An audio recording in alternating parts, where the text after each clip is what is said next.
তিনি আমাকে আপনাকে ভাই বলে সম্বোধন করেছেন।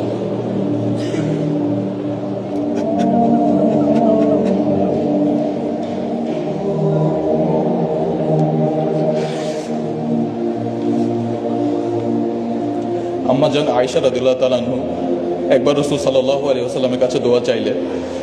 তিনি এমন মন ভরে দোয়া করলেন যে আম্মা জান খুশিতে হেসে ফেললেন। নবীজি তখন জিজ্ঞেস করলেন, আয়েশা, আমার দোয়া কি তোমাকে আনন্দ দিয়েছে? আম্মা জান বললেন, অবশ্যই। তখন তিনি বললেন, আল্লাহর কসম, আমি প্রতি সালাতে আমার উম্মতের জন্য ঠিক এই দোয়াটিই করি।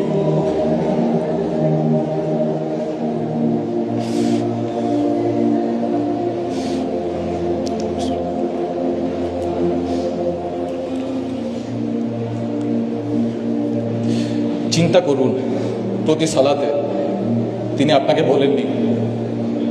1400 বছর আগে মদিনার নির্জন রাতে যখন সবাই ঘুমিয়ে, তখন একজন মানুষের চোখ ভিজে যেত আপনার ফিকিরে।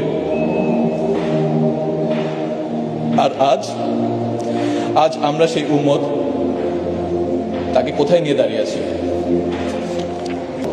কিন্তু আজ যদি রাসূল সাল্লাল্লাহু আলাইহি ওয়াসাল্লাম ফিরে আসতেন, যদি তিনি দেখতেন তার সেই আদরের উম্মতের মসজিদগুলো আজ ফজরের সময় খালি পড়ে থাকে, যদি তিনি দেখতেন তার ভাইয়েরা আজ অশ্লীলতায় মত্ত, যেই উম্মতের জন্য তিনি উহুদে রক্ত ঝরিয়েছে, সেই মানুষেরা আজ সামান্য দুনিয়ার লোভে মিথ্যা বলে, ধোঁকা দেয়।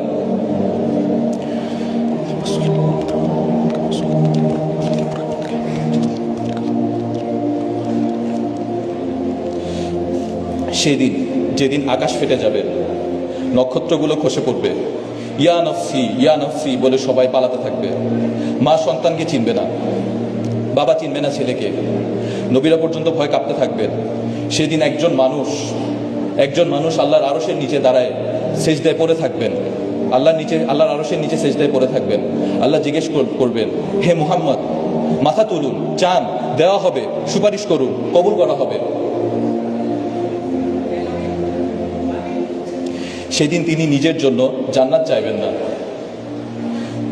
ফাতিমার জন্য চাইবেন না। সেদিন তিনি বলবেন, ইয়া রব্বি উম্মতি উম্মতি।